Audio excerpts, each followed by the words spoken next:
Hi friends, എല്ലാ കൂട്ടുകാർക്കും പുതിയൊരു വീഡിയോയിലേക്ക് സ്വാഗതം.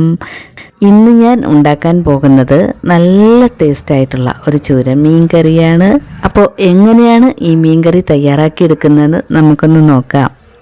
ഈ കറി തയ്യാറാക്കിയെടുക്കുന്നതിന് വേണ്ടിയിട്ട് ഞാനിവിടെ ചൂരമീൻ നന്നായിട്ട് ക്ലീൻ ചെയ്ത് കട്ട് ചെയ്ത് കുറച്ച് മുളകും ഉപ്പും മഞ്ഞൾപ്പൊടിയൊക്കെ ചേർത്ത് ഒന്ന് മാരിനേറ്റ് ചെയ്ത് വെച്ചതാണ്.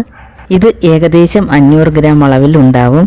അടുത്തതായിട്ട് ഞാനിവിടെ ഒരു മൺചട്ടി സ്റ്റവിലേക്ക് വെച്ച് ചൂടായി വരുമ്പോൾ അതിലേക്ക് ഒരു 2 ടേബിൾ സ്പൂൺ അളവിൽ വെളിച്ചെണ്ണ ഒഴിച്ച് കൊടുക്കുകയാണ്. വെളിച്ചെണ്ണ നല്ലതുപോലെ ചൂടായി വരുമ്പോൾ ഇതിലേക്ക് കുറച്ച് കറിവേപ്പില ഇട്ട് കൊടുക്കാം. കറിവേപ്പില ഇട്ട് നല്ലതുപോലെ ഒന്ന് മൂപ്പിച്ചെടുക്കണം.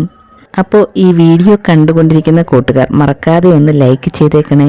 അതുപോലെ ആദ്യമായിട്ട് കാണുന്നവരാരെങ്കിലും ഉണ്ടെങ്കിൽ സബ്സ്ക്രൈബ് ചെയ്തൊന്ന് കൂട്ടാക്കാനും മറന്നു പോകരുത്. കറിവേപ്പില നന്നായിട്ടൊന്ന് മൂത്ത് വരുമ്പോൾ നമുക്കിതിലേക്ക് ഇഞ്ചി വെളുത്തുള്ളി ചതച്ചത് ഇട്ട് കൊടുക്കാം.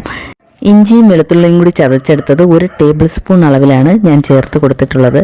ഇത് ചേർത്ത് നല്ലതുപോലെ ഒന്ന് മൂപ്പിച്ചെടുക്കണം. നന്നായിട്ടൊന്ന് മൂത്ത് വരുമ്പോൾ നമുക്കിതിലേക്ക് ചെറുതായി അരിഞ്ഞ സവാള ചേർത്ത് കൊടുക്കാം.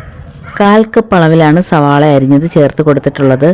സവാളയ്ക്ക് പകരം ചെറിയ ഉള്ളി എടുക്കാവുന്നതാണ്. ചെറിയ ഉള്ളി ആകുമ്പോൾ നല്ല ടേസ്റ്റ് ആയിരിക്കും.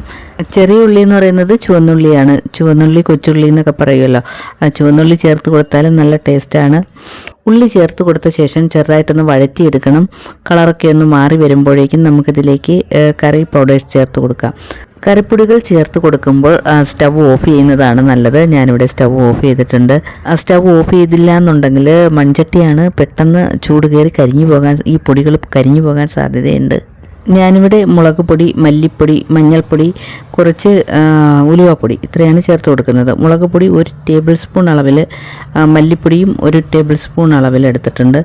മഞ്ഞൾപ്പൊടി 1/4 ടീസ്പൂൺ അളവിലും ഉലുവാപ്പൊടി 1/4 ടീസ്പൂൺ അളവിലും ഇത്രയും കൂടി ചേർത്ത് ഈ പൊടികളുടെ പച്ചമണം മാറുന്നത് വരെ നമുക്കിതൊന്ന് വഴറ്റി കൊടുക്കാം. ഇനി സ്റ്റൗ ഓൺ ചെയ്ത് ലോ ഫ്ലെയിമിലിട്ട് വഴറ്റിയെടുക്കാം. നമ്മൾ നേരത്തെ മീനിൽ കുറച്ച് മുളക് പൊടിയും ഉപ്പും മഞ്ഞൾപ്പൊടിയും ഒക്കെ ചേർത്ത് വെച്ചിട്ടുണ്ടായിരുന്നു. അതനുസരിച്ചിട്ടാണ് ഇപ്പോൾ പൊടികൾ ചേർത്ത് കൊടുത്തിട്ടുള്ളത്. ഈ പൊടികളൊക്കെ നല്ലതുപോലെ ഒന്ന് മൂത്ത് വന്നിട്ടുണ്ട്, പച്ചമണമൊക്കെ മാറി വന്നിട്ടുണ്ട്. ഇനി നമുക്കിതിലേക്ക് പുളി ചേർത്ത് കൊടുക്കാം. ഞാനിവിടെ കുടംപുളിയാണ് ചേർത്ത് കൊടുക്കുന്നത്. കുടംപുളി നേരത്തെ വെള്ളത്തിലിട്ട് കുതിർത്ത് ഒരു 6-7 അല്ലി ചെറുതായിട്ട് കീറിയതാണ് ചേർത്ത് കൊടുക്കുന്നത്. കുടംപുളി ആ വെള്ളത്തോടെ അങ്ങ് ചേർത്ത് കൊടുക്കുകയാണ്. അതിനുശേഷം നമുക്കിതിൽ ആവശ്യമായിട്ടുള്ള വെള്ളവും കൂടി ചേർത്ത് കൊടുക്കാം. കുടംപുളി കുതിർത്ത് വെച്ച വെള്ളത്തോടെ അങ്ങ് ചേർത്ത് കൊടുത്തിട്ടുണ്ടായിരുന്നു. ഇനി ആവശ്യത്തിനുള്ള വെള്ളമാണ് ചേർത്ത് കൊടുക്കേണ്ടത്. ഇനി ഹൈ ഫ്ലെയിമിലേക്ക് വെച്ച് കറി നല്ലതുപോലെ ഒന്ന് തിളപ്പിച്ചെടുക്കണം. തിളച്ച് വരുമ്പോൾ നമുക്കിതിലേക്ക് ആവശ്യമായിട്ടുള്ള ഉപ്പ് ചേർത്ത് കൊടുക്കാം. കറി തിളച്ച് കഴിയുമ്പോൾ നമുക്കിത് മീഡിയം ഫ്ലെയിമിലേക്ക് ആക്കി കൊടുക്കാം. ഇനി ഇതിലേക്ക് മീനിട്ട് കൊടുക്കാം. അപ്പോൾ ഈ കറി തിളച്ച ഉടനെയാണ് ഞാൻ മീൻ ഇട്ട് കൊടുക്കുന്നത്. എന്തെന്ന് വെച്ചാൽ ഈ ചൂരമീൻ വേവാൻ കുറച്ച് അധിക സമയം ആവശ്യമുണ്ട്. കുറഞ്ഞതൊരു 10-15 മിനിറ്റെങ്കിലും നമ്മളിത് വേവിച്ചെടുക്കണം. എന്നാൽ മാത്രമേ നല്ല സോഫ്റ്റായിട്ട് വെന്ത് കിട്ടുകയുള്ളൂ. മറ്റ് മീനുകളെ പോലെയല്ല ഈ ചൂരമീൻ, വേവ് കുറച്ച് കൂടുതലാണ്. അപ്പോൾ നമുക്ക് മീൻ ചേർത്ത് കൊടുത്ത ശേഷം നല്ലതുപോലെ ഒന്ന് ഇളക്കി അടച്ചു വെച്ച് നമുക്കിതൊന്ന് വേവിച്ചെടുക്കണം. ഞാനിവിടെ അടച്ചു വെക്കുകയാണ്. ഒരു 15 മിനിറ്റ് സമയം കഴിഞ്ഞ ശേഷം ഒന്ന് തുറന്ന് നോക്കുകയാണ്. ഇവിടെ കറിയൊക്കെ നന്നായിട്ട് കുറുകി എണ്ണയൊക്കെ തെളിഞ്ഞ് മീനെല്ലാം നല്ലതുപോലെ വെന്ത് കിട്ടിയിട്ടുണ്ട്.